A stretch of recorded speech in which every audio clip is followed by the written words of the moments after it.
Beaucoup d'étrangers se comportent mal en Thaïlande et on va voir pourquoi.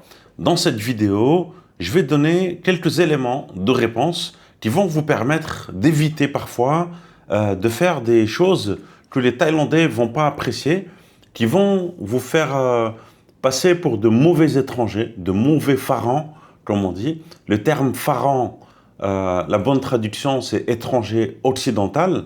Et donc, en fait, pour les Thaïlandais, c'est simple.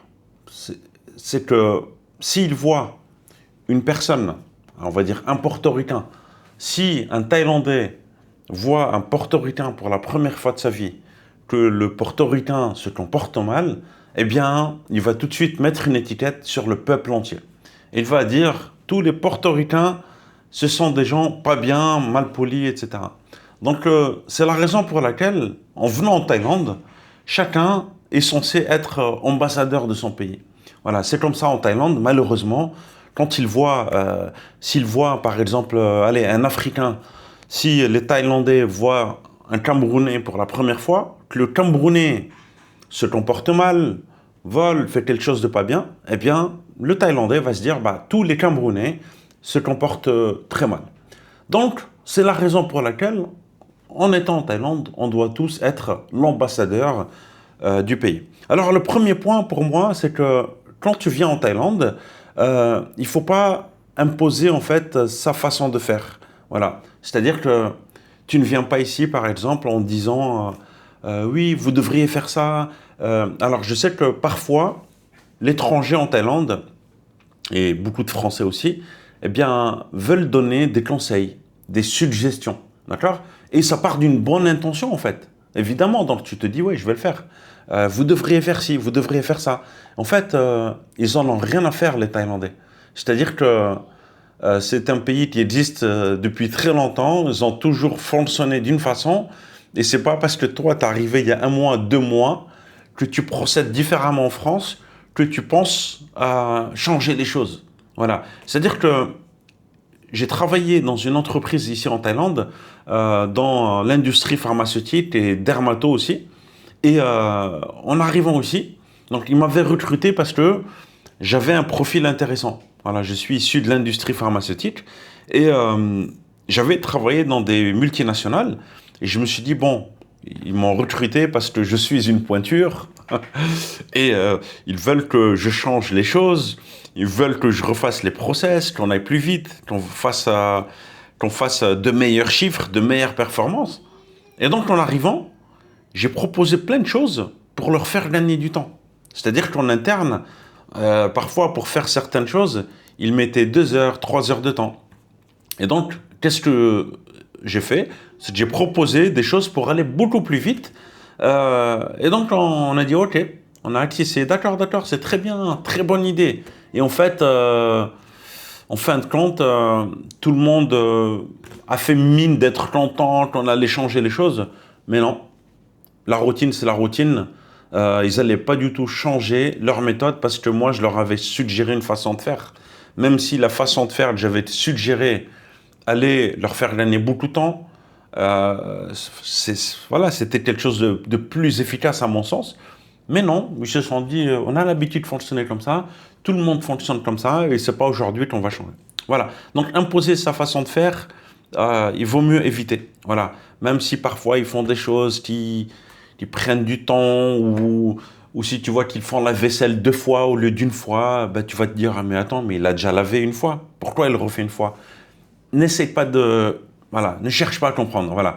Si tu veux un conseil, parfois, n'essaye pas de trop essayer de voilà, comprendre le pourquoi du comment. Et c'est souvent que moi, au sein de ma famille, avec mon épouse, avec la belle famille, dès qu'il y a des confusions, on va dire des mauvaises compréhensions, ben je me dis toujours, laisse-les gérer entre eux. Voilà, je dis toujours ça. Voilà. Dès que quelqu'un, un de mes amis par exemple, ou un des membres de ma famille de France, je dis toujours laisse les Thaïs gérer un problème entre eux. Et c'est souvent vrai. Il y a beaucoup de business qui ont des staffs de Thaï et quand il y a un problème avec un client, il ne faudrait pas que le manager français se pointe et essaye de parler au client en disant oui, écoutez, on va gérer ça. laissez les Thaïs gérer entre eux parce que ils ont leur code et ils peuvent se passer les messages plus facilement. Voilà. Alors que nous, en fait, on a des méthodes parfois, on va dire, radicales.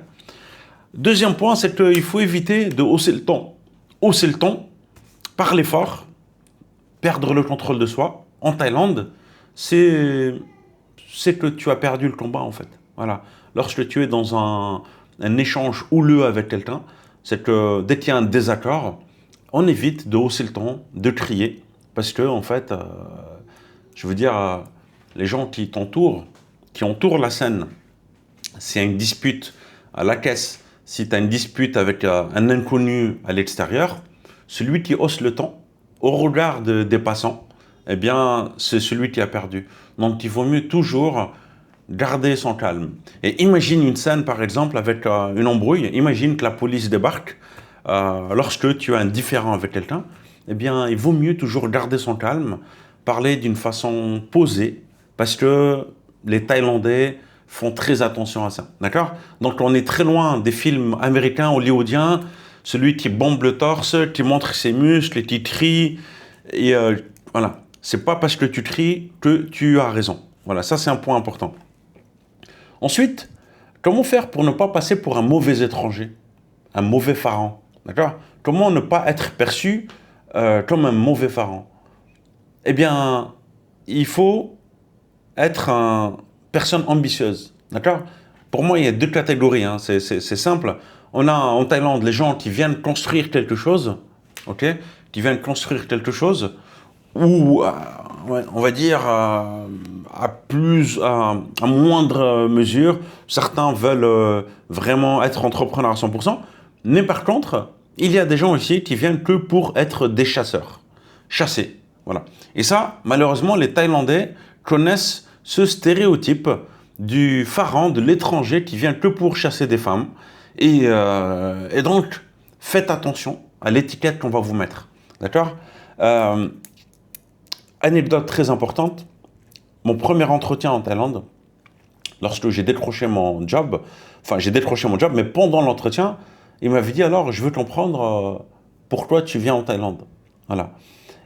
Ensuite, je lui disais alors, je veux venir ici parce que j'aime bien la culture, je voudrais avoir une expérience, etc. Et il me dit, tu viens aussi pour les belles femmes. Tu vois ou pas? Alors, il me l'a dit, for tigers, ok? Donc il me l'a dit sous le ton de l'humour, comme si c'était une blague, mais attention à ce que vous allez répondre. C'est pas du tout une blague. Voilà, on veut vous mettre l'étiquette.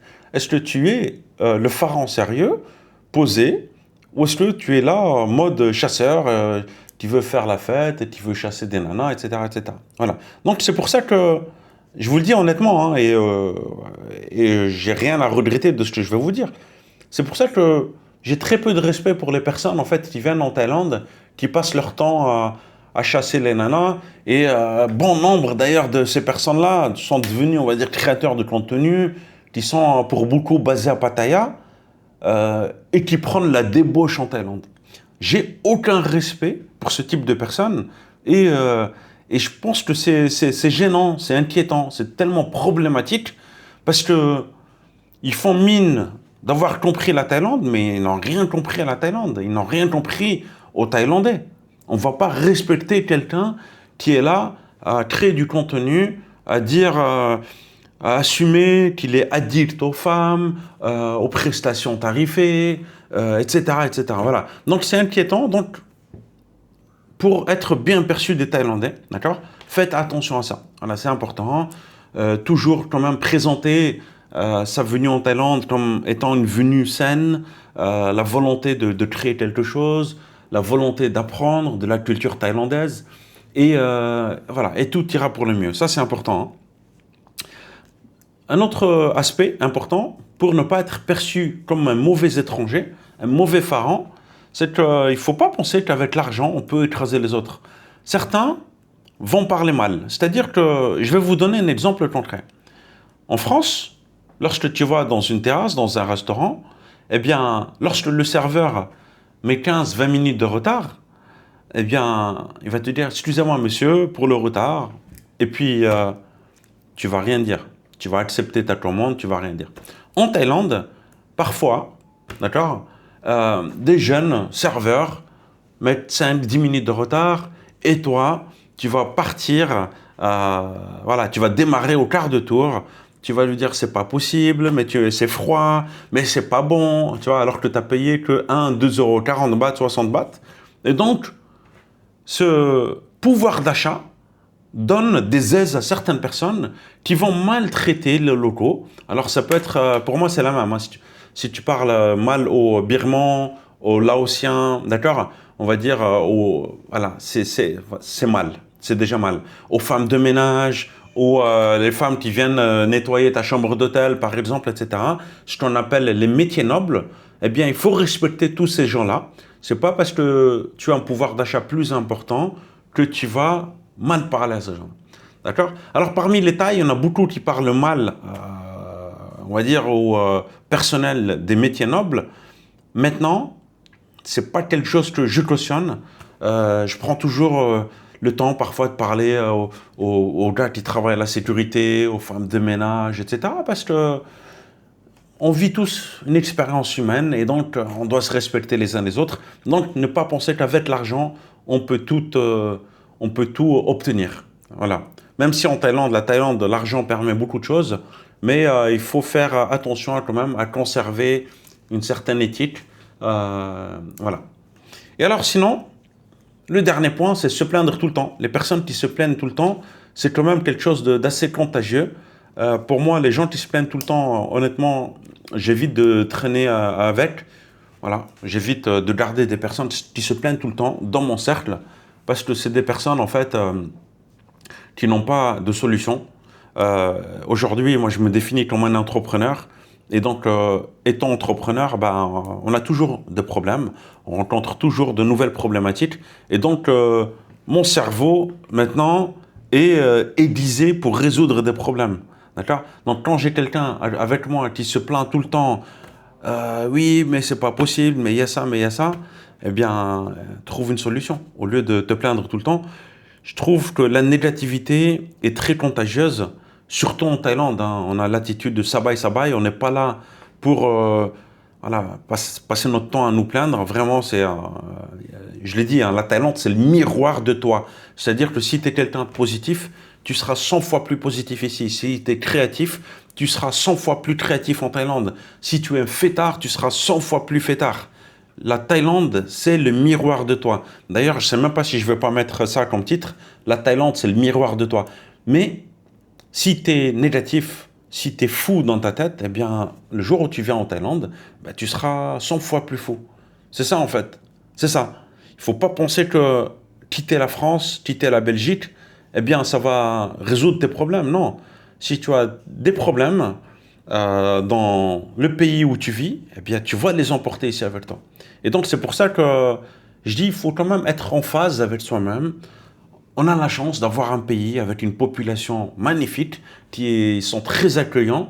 Et donc, je pense qu'il faut faire ressortir le meilleur de soi pour, on va dire, bien concorder au pays, pour pouvoir, on va dire, se faire sa place. Voilà. C'est pas gagné ici, hein. Il suffit pas de ramener son corps, de déplacer son corps en Thaïlande et de se dire c'est bon, je suis installé en Thaïlande, je suis expatrié. Non.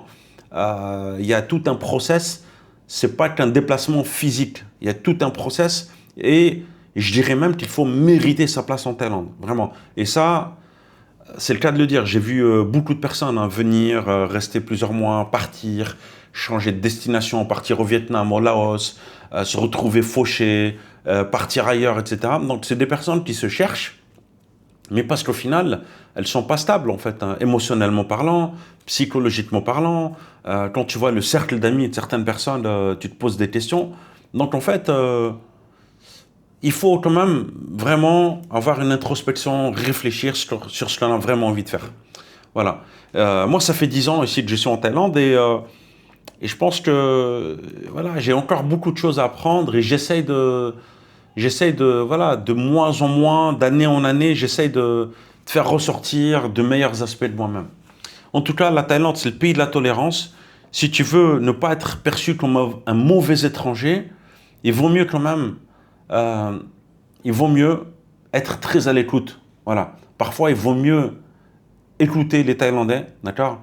Dire, ok, j'écoute, je me tais, et essayer de comprendre pour pouvoir bien agir. Voilà. Alors, je voudrais surtout pas passer pour le donneur de leçons, mais c'est juste des faits que j'ai constatés, d'accord? Et je constate que une fois que les Thaïlandais en fait te mettent une étiquette de mauvais étranger, c'est dur de la faire enlever. Voilà, on n'a qu'une seule chance de faire une bonne impression, et mieux vaut, mieux vaut faire bonne impression, d'être perçu tout de suite. Voilà. En tout cas, si vous avez des questions, n'hésitez pas à les poser dans les commentaires. Et dites-moi aussi ce qu'un étranger peut faire de mal, ce qui pourrait le faire passer pour un mauvais étranger. Voilà, vous avez sûrement des idées, vous pouvez les noter ici dans la description. Et pour ceux qui souhaitent se faire accompagner dans leur projet d'expatriation, vous pouvez réserver un appel avec Thai Expat, d'accord? Si vous voulez être accompagné par une équipe de professionnels de l'expatriation, voilà, je vais vous mettre le lien dans la description, Thai Expat. Et voilà. Sinon, je vous dis prenez soin de vous et à très bientôt. Ciao, ciao.